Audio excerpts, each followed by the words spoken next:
ಇದೇನು ಅಂತ ಎಲ್ಲ ನೋಡ್ತಿರ್ಬೋದು. ನಮ್ಮ ತೋಟದಲ್ಲಿ ಬೆಳೆದಿರೋ ಅರಿಶಿಣ ಸ್ವಲ್ಪ ಲೈಟಾಗಿ ಬಿಸಿ ಮಾಡಿ ಅದಕ್ಕೆ ಸ್ವಲ್ಪ ನಿಂಬೆ ಹುಳಿ ಹಿಂಡಿ ಮತ್ತೆ ಅದೊಂಚೂರು ಬಿಸಿ ಮಾಡಿ ಸ್ವಲ್ಪ ಆರಿದ್ಮೇಲೆ ಪೌಡ್ರ್ ಮಾಡಿರೋದು. ಇನ್ನೊಂಚೂರು ಪೌಡ್ರ್ ಆದರೆ ಪ್ಯೂರ್ ಅರಿಶಿಣ ಪೂಜೆಗೆ ಮುಖಕ್ಕೆ ಹಾಕೊಳ್ಳೋಕ್ಕೆ ಎಲ್ಲ ಸಾಂಬಾರಿಗೆ ಹಾಕ್ಬೋದು, ಬಳಸ್ಬೋದು.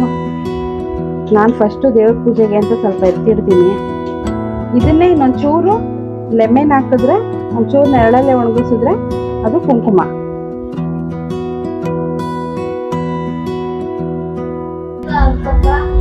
ಇನ್ನೊಂಚೂರು ನೈಸ್ ಆದರೆ ಸಾಕು. ಇದಾಗಿದೆ ನೋಡೋಣ. ಇದನ್ನ ಒಂಚೂರು ಗ್ರೈಂಡ್ ಜರಡಿ ಮಾಡ್ಕೊಳ್ಳೋಣ.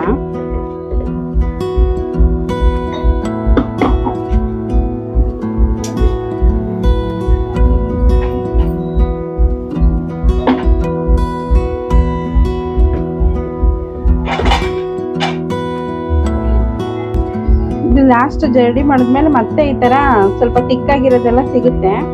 ಮತ್ತೆ ಇನ್ನೊಂದ್ಸತಿ ಒಂಚೂರು ಗ್ರೈಂಡ್ ಮಾಡಿದ್ರೆ ಸಾಕು, ಇದು ಪೌಡ್ರ್ ಆಗ್ಬಿಡುತ್ತೆ. ಆ ಉಳಿದಿರೋದಕ್ಕೆಲ್ಲ ಅದೊಂಚೂರು ಗ್ರೈಂಡ್ ಮಾಡ್ತಾ ಇದ್ದೀನಿ. ನೋಡ್ರಿ ಟೋಟಲ್ ಆಗಿ ಹಿಂಗ್ ಬಂದಿದೆ ಅರಿಶಿನ ಪುಡಿ. ಇದಕ್ಕೆ ಸ್ವಲ್ಪ ನಿಂಬೆ ಹುಳಿ ಹಾಕಿ ನೆರಳಲ್ಲೇ ಒಣಗಿಸಿದ್ರೆ ಇದು ಕುಂಕುಮ ಆಗಿ ಕನ್ವರ್ಟ್ ಆಗುತ್ತೆ. ಒಂದು ವಾರ ಬಿಡಬೇಕು, ಅದು ತುಂಬ ಚೆನ್ನಾಗಿ ಕುಂಕುಮ ಆಗುತ್ತೆ.